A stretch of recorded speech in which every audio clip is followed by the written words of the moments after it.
दानवे यांचा सुपुत्र संतोष दानवे वयाच्या 26व्या वर्षी भोकरदनमधून आमदार म्हणून निवडून आलेत. काय आनंद आहे, एवढ्या लहान वयात तुम्हाला एक चांगली संधी मिळाली? निश्चितच माझ्या तालुक्यातल्या जनतेने मला या विधानसभेमध्ये आमदार म्हणून त्यांची सेवा करण्याची संधी दिली, याचा आनंद मला निश्चितच आहे.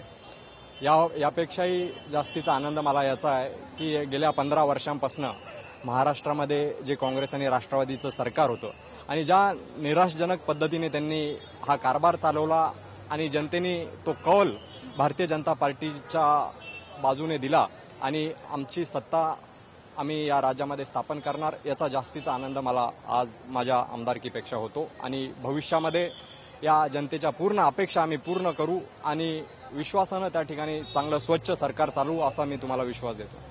युवा मोर्चाचा कार्य करताय आणि त्याच्यानंतर आता आमदार, हा प्रवास कसा वाटतो? कारण की सर्वात तरुण आमदाराचा मान तुम्हाला मिळतो. खरं तर मी भारतीय जनता पार्टी युवा मोर्चाचा उपाध्यक्ष म्हणून पंकजाताई आमच्या नेत्या त्यांच्यासोबत गेल्या 1.5 वर्षांपासून काम करतो. त्यापूर्वी मी माझ्या तालुक्यामध्ये गेल्या 11 वर्षांपासून काम करतोय आणि म्हणून प्रत्येक सामान्य माणसांच्या, माझ्या तरुण मित्रांच्या, सामान्य जनतेच्या अडचणी याची सर्वांची मला जाणीव आहे आणि म्हणून मला काम करायला सोपं जाईल. मी पहिल्यांदा विधानसभेत जरी आलेलो असलो तरी निश्चितच मी लवकर त्यामध्ये सामावून घेऊन चांगल्या यशस्वीरित्या काम करेल असं मला खात्री आहे. शेवटचा प्रश्न, राजकारण बाजूला ठेवून हा अनुभव कसा आहे आणि तुमच्या मित्रपरिवाराचा काय प्रतिक्रिया होती किंवा एकंदर प्रचारादरम्यान म्हणायचं झालं आणि आता आमदार झाल्यानंतर? कुणालाच खरं वाटत नाही की मी आमदार झालो म्हणून. सगळे अतिशय आनंदात आहेत.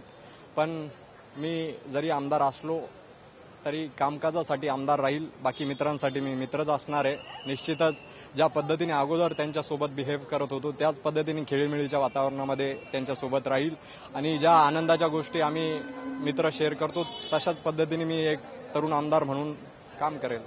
धन्यवाद आणि खूप शुभेच्छा तुम्हाला. तर संतोष दानवे आपल्यासोबत होते, रावसाहेब दानवे यांचे सुपुत्र, जे सर्वात तरुण आमदार म्हणून निवडून आलेले आहेत भोकरदनमधून वयाच्या 26व्या वर्षी. एकूणच नवीन चेहरे आणि अगदी तरुण चेहरे विधानसभेत जाताना दिसत आहेत. कॅमेरामॅन राजेंद्र गमरेसह कपालिनी सिनकर, साम टीव्ही, मुंबई.